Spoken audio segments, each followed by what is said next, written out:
What's your biggest concern with the Pittsburgh Steelers heading into the 2024 offseason workout programs, mini camps, training camp? Is it wide receiver? Or could it quite possibly be that cornerback position to where the Pittsburgh Steelers will face top NFL quarterbacks all throughout the regular season in 2024? Welcome back to Mike Drop Sports, everybody. I'm Jason. Let's dive into that issue. How about the cornerback room? Is that going to be the Achilles heel of the Pittsburgh Steelers on defense and across the board on the entire roster? Is that the biggest issue that still remains? Are the Pittsburgh Steelers going to be able to overcome maybe the lack of depth at that position? Or are there some young guys that you are really excited about seeing? And could they potentially still add to that room? They bring in a veteran in Dante Jackson with the Deontay Johnson trade from Carolina. A guy that gave up, I believe, over 100 passer rating last year. I think it was 101.4 last year with the Carolina Panthers. Is that something opposing teams are going to look at and say to themselves, that's our guy. Let's go after him. Let's attack that position right there and really eat for the game and score a lot of points on a guy that gave up 101.4 passer rating throughout last season in 2023.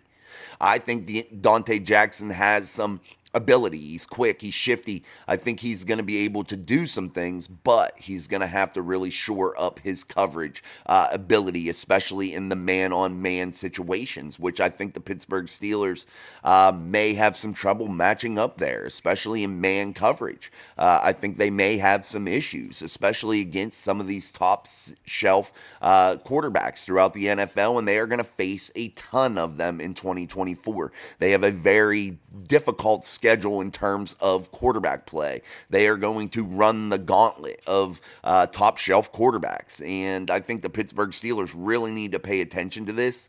When you look at this cornerback room, you have Joey Porter Jr., who is a bona fide number one cornerback in the NFL, in my opinion. A guy that is the number one on the Pittsburgh Steelers roster right now going into year two, which is special. You draft a guy with the 32nd overall pick, and he comes in and he is your guy. He is immediately that number one guy in that room. And that is a really cool thing to have happen. It doesn't happen often that a guy just comes in and immediately takes over a room, especially going into year two. And Joey Porter Jr. has done just that. He is the number one, and he is the leader in that room at the cornerback position. You look at what they have right now besides Joey Porter Jr., you look down the depth chart, you have a sixth round pick in Ryan Watts out of Texas. He has some long arms, really long arms. I really think that he could do some good things. I have some high hopes for Ryan Watts. I like the way he plays football, but then you look down the road here and you look at that next guy behind him, it would be maybe like a Luke Barku. Does that frighten you if you're an opposing quarterback? Probably not. You're getting down to the bottom of the barrel there. And then you look at the other side. This is just off the Pittsburgh Steelers' current possible depth chart right now. You look there, then that's Dante Jackson, the man from Carolina that was acquired in the trade. I do think that he could be okay and serviceable. I do think that he could start off the season as your starter there on the opposite side of Joey Porter Jr. He would be more of that floater. You're going to have Joey Porter Jr. Trailing the number one target on opposing offenses, and but that gets you to the question here. What about after that? Once you wrap up that number one target, who's going to take care of the number two, the number three target? Some of these teams are loaded up with wide receivers, that have a great depth at that position. So you look at that and then you say to yourself, man, do we have enough to cover everybody here? Do we have enough guys that we're going to feel comfortable playing man on man? Then you look down past Dante Jackson on that side.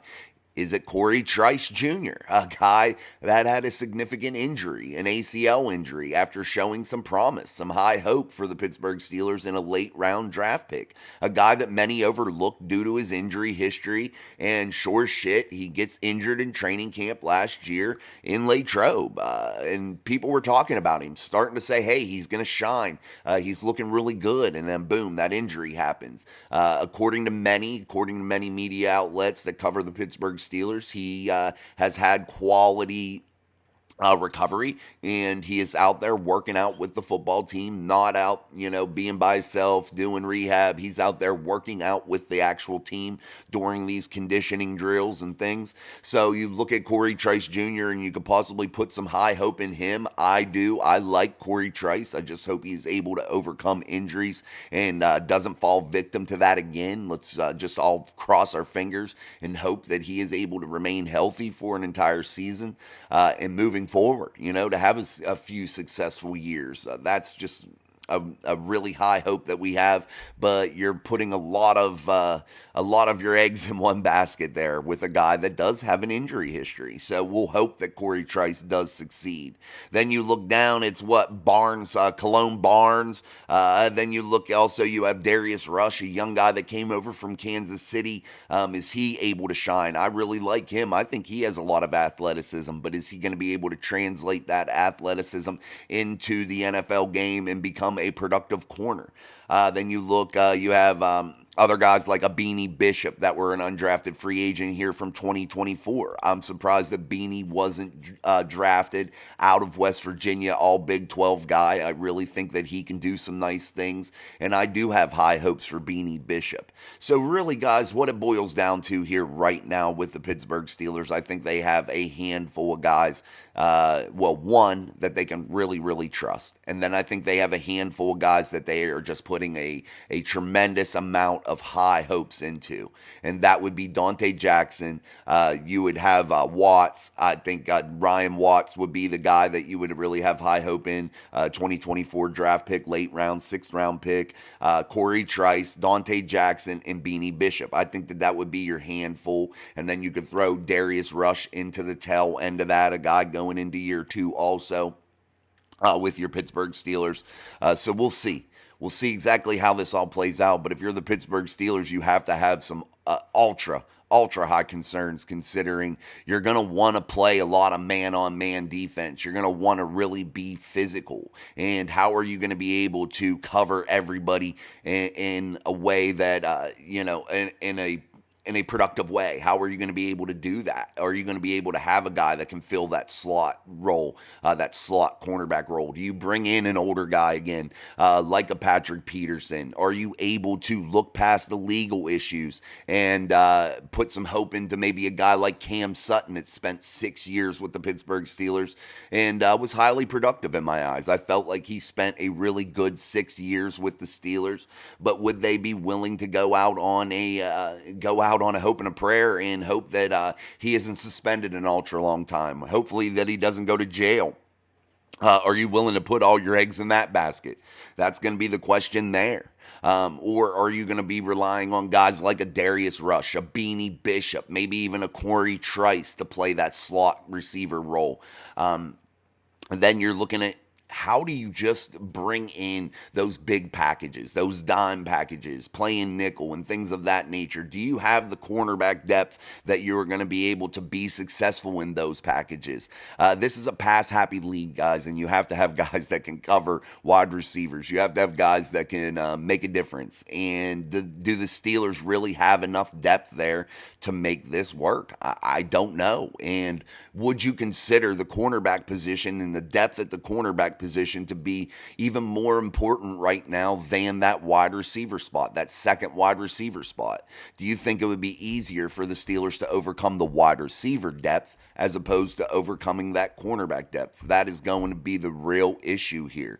And I think if I were to really look at this, I would say both are equal here in my eyes. I think you really need to get another wide receiver, a veteran wide receiver in there, a big body, a big target. I would place cornerback slightly above that because I think you could potentially be giving up a shit ton of points and putting your offense in a position to where you're playing out of character, and you want that offense to be able to play a more ball control, run heavy package type offense to where it's a bruising offense. Yes, it scores points. I would like to see them average, them 24 point, 25 point a game range, but you're asking a lot to put on Russell Wilson, a guy that's going to be in his first year with Arthur Smith, a guy that is an NFL veteran, but you're going to be asking him to carry an offense and put up a significant amount of points if you're not able to play those man-on-man situations, if you're not able to come in with those big defensive back sets and be able to be successful, because you're going to give up a lot of points and you're going to be playing shootout type games if that's the case. Yes, you have a significant pass rush, I think, with TJ Watt, Alex Highsmith, Nick Herbig. I think you're going to have way better inside linebacker play and Patrick Queen and Landon Roberts and Peyton Wilson. I think that those guys are going to be able to shine. I think you're going to have a better defensive front with a healthy Cam Hayward, a second-year Keanu Benton, a Dean Lowry. I think you'll have some better play. You're going to have some back-end play from Minkah Fitzpatrick that would be healthy. So definitely I think that they will be a much improved defense, but is that going to be that cornerback position? Is it going to be such a deficiency that the other units aren't going to be able to compensate for them? Are they going to be just, so weak that, man, they're able to throw quick hitters on you all day, quick drag routes, quick slant routes, hit that deep ball, especially in those one-on-one situations? Is that going to prove to be really, really detrimental for the Pittsburgh Steelers in 2024? And I think the answer could be a big time yes. I think it could be. But I also think that there is a 20 or 30, maybe we'll be fair, 30 or 40% chance that the Pittsburgh Steelers have some of these young guys step up and are able to, play a significant role in 2024, especially at the cornerback position. I think that there is a 30, 40% chance that does happen. So, yes, if you're the Steelers, are you willing to roll the dice with what you have, or should you really be considering trying to add here real quickly and trying to figure out maybe a trade? You have a Najee Harris that's been potentially dangled as trade bait right now. Whether you like it or not, it's just, the rumor. Then you look at a guy like a Dan Moore Jr. You have him as possible trade bait to dangle out there. Could you go out and fill the needs that you have and get a significant presence at the wide receiver spot and grab a significant presence at the cornerback spot to play opposite of Joey Porter Jr.? Or do you roll the dice and go with somebody that's in some legal issues with a Cam Sutton, a guy that you just don't know exactly what's going to happen? So those are your options. And you as Steeler fans, should you be really worried about this cornerback position heading into 2024? The answer is yes. And I think that you should be worried about it. Now, again, guys, there is potential there for it to happen, for this team to succeed there at that spot. But there is a high potential for it to fall apart, especially in that defensive backfield. Whenever you're relying on guys like Joey Porter Jr. as their lone big-name guy at that cornerback position. What if, God forbid, something happens to him that he is out? Look what you're wheeling out there every week. Are you confident in that? That's the question there. And again, the wide receiver spot is an issue. I think that you could make do. However, if you don't fill that spot, I think with what's in that room, what's in the tight end room, the way the running backs can play, I definitely think that you can maybe compensate a little bit better there. Considering I think Arthur Smith would, really rely on those big packages and really try to be a bruising football team. But if you get rid of a Najee Harris, maybe you're not able to be that bruising type team. I'm not sure. We'd have to see how that all unfolds. But that's the situation that they are in right now here for 2024. So those are the really two positions that I want you to really, really be looking at and really paying attention to these rookie mini camps, these OTAs, and when they get delayed trobe, I want you to really focus on this cornerback position and really watch what they do, and hopefully maybe they are able to add maybe one more piece to that puzzle. But really pay attention to that and see how these young guys are developing, because I think that is going to tell the tale for the 24 Pittsburgh Steelers. We'll see how this all unfolds again, guys. Thank you for joining us here on our daily upload. Make sure that you watch us tonight at 6:30 p.m. Eastern Standard Time for the show Steel City Live, only here on Mic Drop Sports. I'm Jason. Until tonight, peace.